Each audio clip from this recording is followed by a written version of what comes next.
American doo-wop music began around the 1940s in cities throughout the United States like Newark, New Jersey, Philadelphia, New York City, Detroit, Washington, D.C., and Baltimore.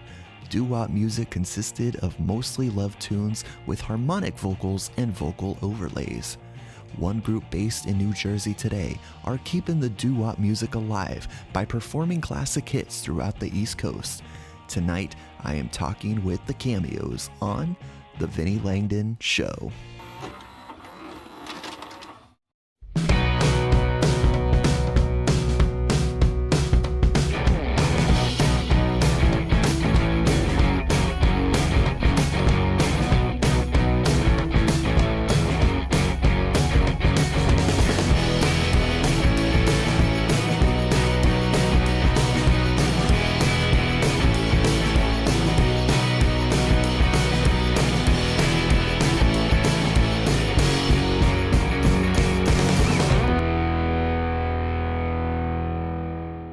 Hey, what's up, everybody, and welcome to another exciting episode of the Vinnie Langdon Show.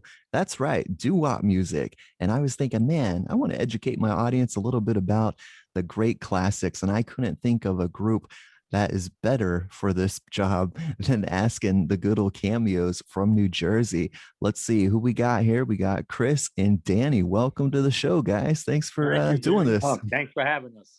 Pleasure. Absolutely. I think one of the things that I missed the most during this whole pandemic was seeing you guys perform live, whether it was an amphitheater or even a picnic or, met you guys at the Scranton Italian Festival a couple years back. And that's right. Remember well. Yeah, been following you guys ever since then. So it's good to see you guys. And for those who do not know, give us the rundown. When did, the original Cameos lineup get started?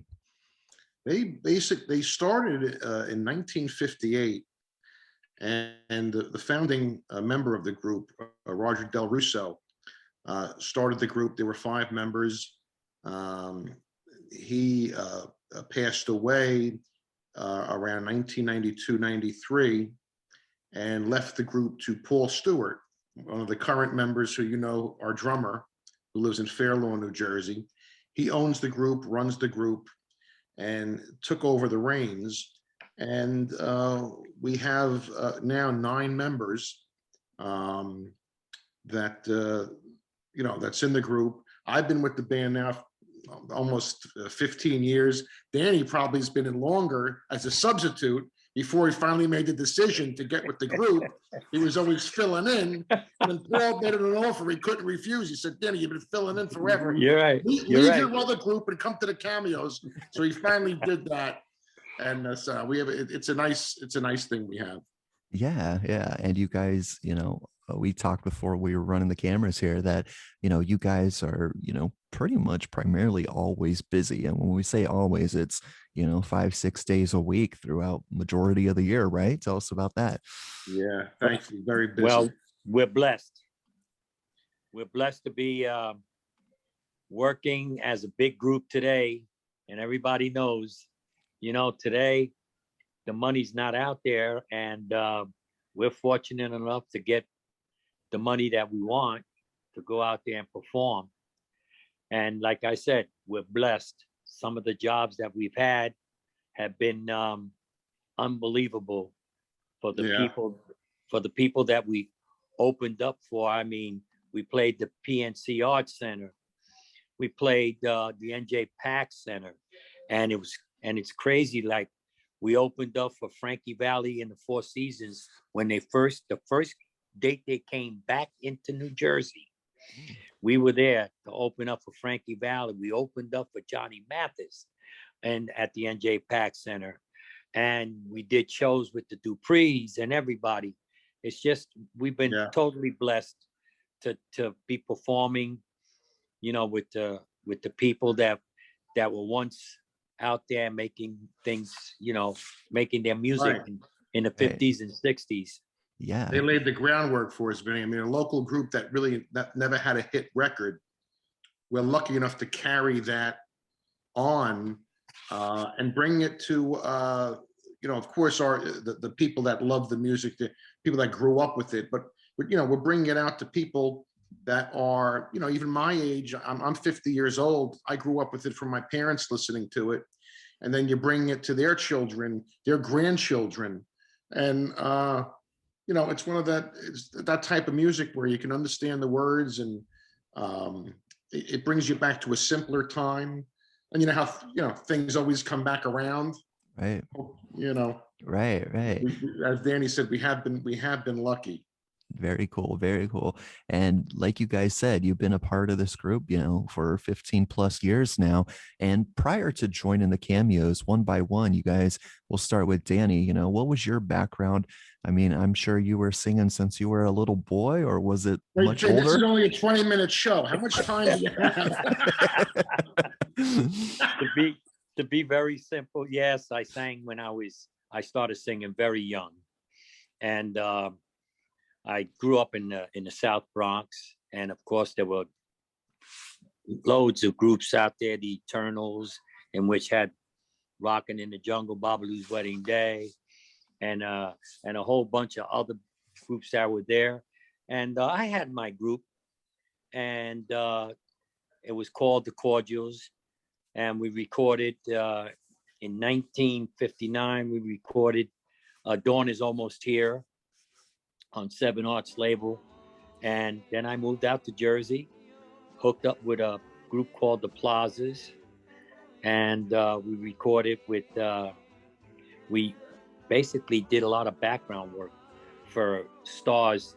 We used to go into New York at the Brill Building and back up artists, and we would get our little change in our pocket. And that was it. After that, I got a group called Sound Investment, a band, and from there the Cameos, and the rest is history. There you go. And Chris, I believe, back in the day, you did an off-Broadway production, and you've been also singing for a very long time as well, right? Yeah, I've been doing it for 32 years, man. I started when I was 18 years old at Rutgers University. I happened to be roommates with a guy named Vito, who had a love of doo-wop just as I did. Now, who would figure that? Two guys 18 years old who liked this music that was kind of even rare at the time. It wasn't the pop music of the, pop. It wasn't. It was like an alternative music scene at the time. So we both happened to share this love of the music, and I happened to be doing a play, and I was sitting around a piano. One guy was imitating Ethel Merman. He had a beautiful falsetto. One guy had a deep voice. I said, let's put an a cappella group together. Wouldn't that be great? They said, yeah. I get back to the apartment. I said, Vito, I said, I booked a job for us. We're going to do an open mic at this theater. We had no group. We had no name. We had no songs. We had nothing. Uh-huh. He says, we have no name. We put the guys together. We rehearsed a couple of times. We did Teenager in Love, Lion Sleeps Tonight. We called the group Vito and the Twilights, had a nice ovation, and that's how it started. And I, from there, went and followed the course with Vito and the Twilights. We played the Don K. Reed's Doo-Wop Shop in New York City on CBS FM. We were on his show several times. We did a couple of compilation CDs. And then I went to a group called Goodfellas, who was popular at the time, that did Four Seasons stuff. And then from there, I went with the Cameos, and have been with them for 15 years. I told Paul, I said, listen, I'm ready. I'm going to retire with you. This is, so that's basically it in a nutshell. Very cool. Very cool. Yeah. Well, we're going to take a short break here. And for the fans that are watching tonight's program, they'll get a little glimpse of a little snippet of what you guys sound like and look like. So let's take a look at this here.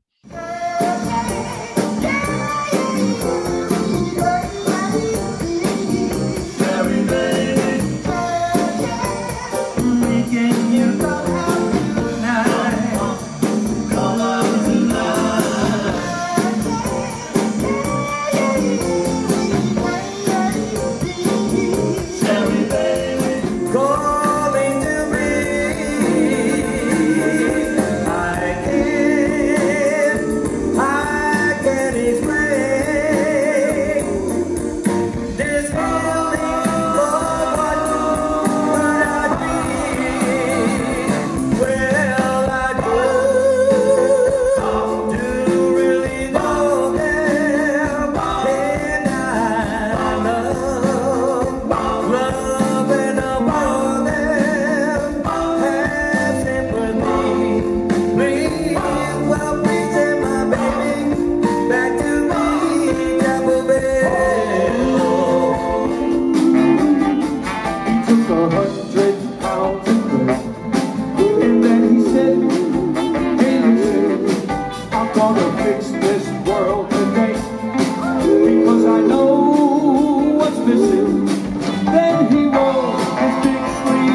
I just want someone to have and to hold. I want only.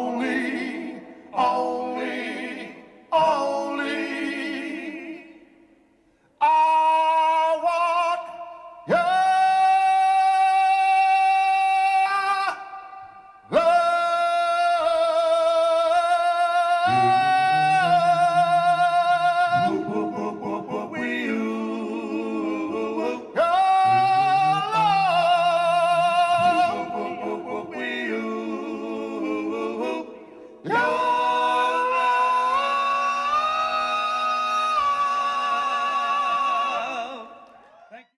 Very nice, very nice. You know, it makes you really miss them shows a lot more when you see something like that, right, Christopher? It brings, it's funny. It brought me back to Scranton. Picturing that sausage sandwich and pizza, that I had to have. I mean, as you could see, I was 30, maybe I was 70 pounds heavier. Who knows? But it was a fun, it was a hell of a time. What a beautiful feast, and it was a lot of fun. And the crowd, as I remember, was really receptive.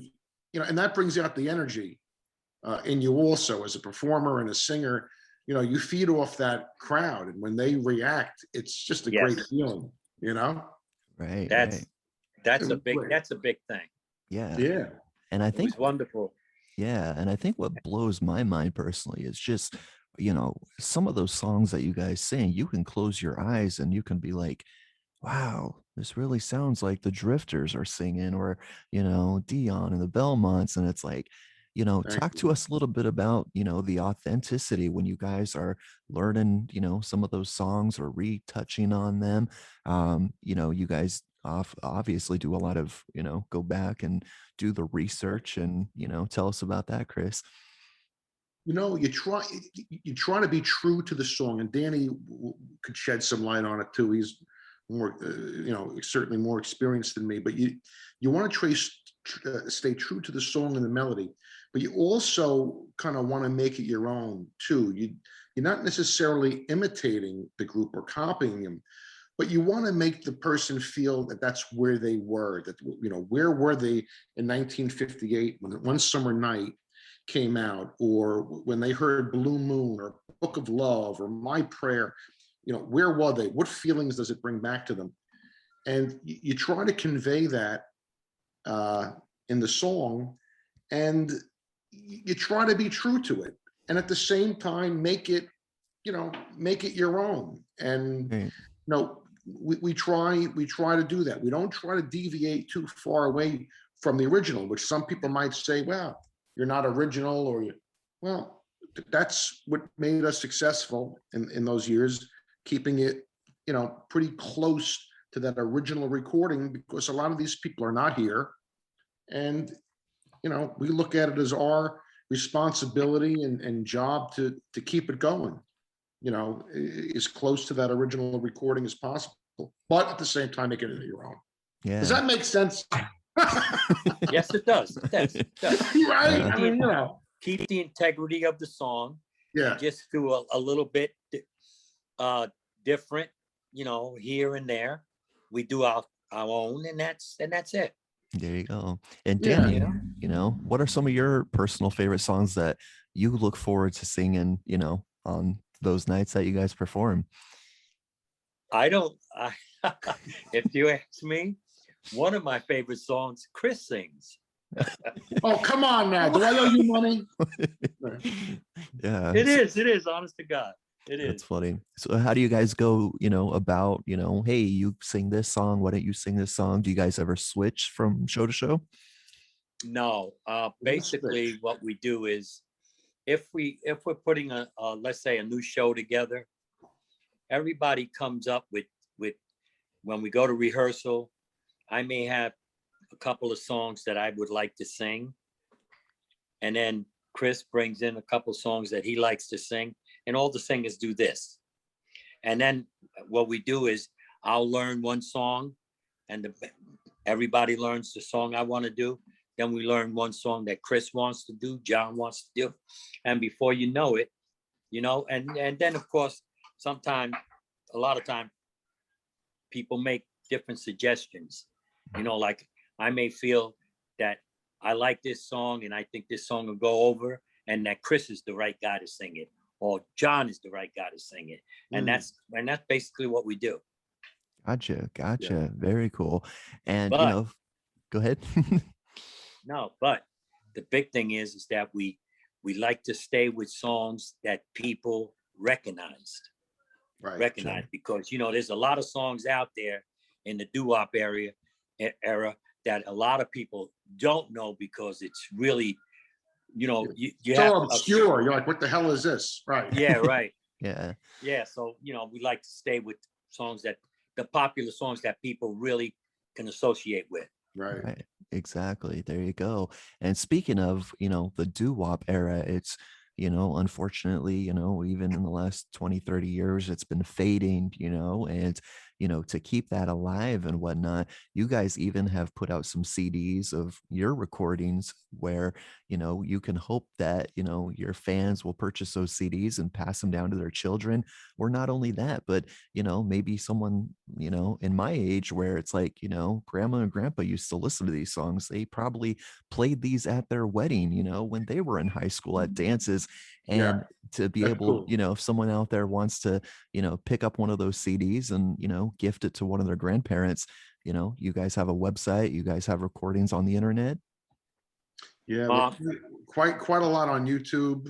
And CDs. Man, what's a CD? That's obsolete. Is it? Do they still have them? It's one of those things where, believe it or not, we actually ran out of the CDs Really? that we had.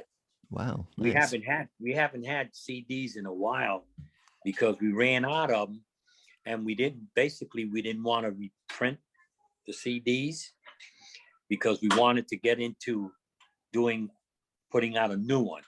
Gotcha. Yeah. But We're due for a new one soon. There you go. Nice. So nice. we'll be putting one together, you know, soon. Hoping. Yeah.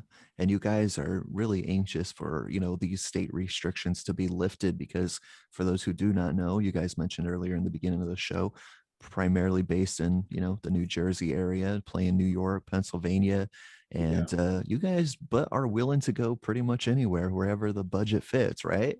We've gone to Florida. We've gone to Detroit. We've gone, you know, we've been mostly on the East Coast. Springfield, Mass. Yeah. But we want the restrictions to be lifted, but we want it to be done responsibly. You know, we can't expect it to just automatically say, okay, just get out there, and then, you know, all of the good work that's been done, people get sick again. So it's a fine line. You know, we want to make sure that it lightens up a little bit and people can enjoy themselves. You know, that would be the goal. Right. And, you know, I always explain to this to, you know, friends, because I moved out here 2015, 2016. And growing up, I remember a lot of the cover bands in California, you know, they mostly, you know, you go to a show, they're playing Journey, they're playing, you know, Billy Idol, and, you know, great songs of the 80s. Yeah, 80s, but you don't hear, you know, 1950s doo-wop, and you come out to the East Coast and it's like, that's all you hear. And that's pretty cool. So, but, and then, you know, for you guys, you know, moving forward, playing shows, you know, if anyone is interested, obviously they can contact you. You guys have a Facebook page, and, you know, playing weddings, playing parties, you know, playing community parks, whatever, you name it, you guys are open. So very cool. Well, I wish you guys best of luck with, you know, moving forward. And so we wish you the best too. We appreciate you having us. Awesome. Thank you very much, man. We had a great time, and thank you for having us, and wish you the best also. Absolutely. Well, we're going to close out being here. Awesome. Thank you guys so much. Appreciate it. So, and we're going to close out the Vinnie Langdon Show with another performance from the Cameos right here on the Vinnie Langdon Show. And we'll see you guys on another episode.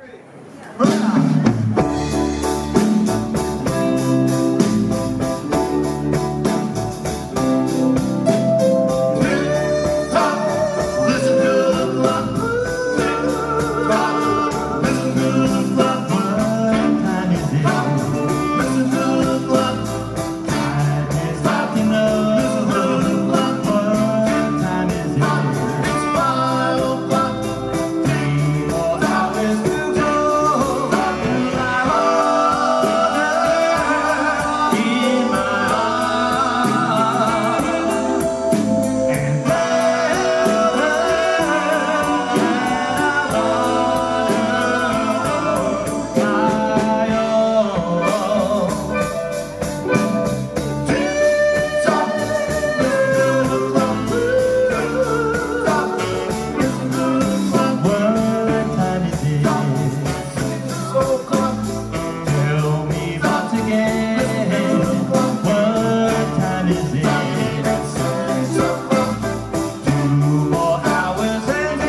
Mulberry Street in Scranton, we used to harmonize. D.K. and Arnold, John and some other guys. We weren't singing oldies, but they were Louis. And today when I play my old 45, I remember when we practiced in the subway, in a lobby or a hall, crowded in the doorway, singing to the wall. Then we went to a party, and they wouldn't let us in. We locked ourselves in the bathroom, so nobody could get in, 'cause we were looking for an echo and answer to our sound. A place to be in harmony, a place we almost found.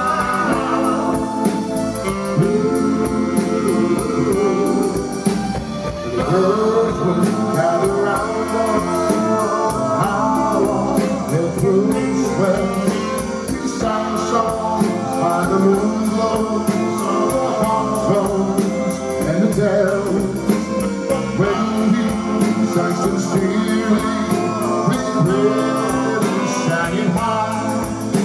Even though it was no sound, we almost reached the sky. We saw a lot of changes since 1955, and a lot of bad arrangements we tried to harmonize. Now we turned into oldies, but we were Louis then. And today when I play my old 45, I remember when we were looking for an echo, an answer to our sound. Place to be in harmony, a place we are looking for an echo, an answer to our sound.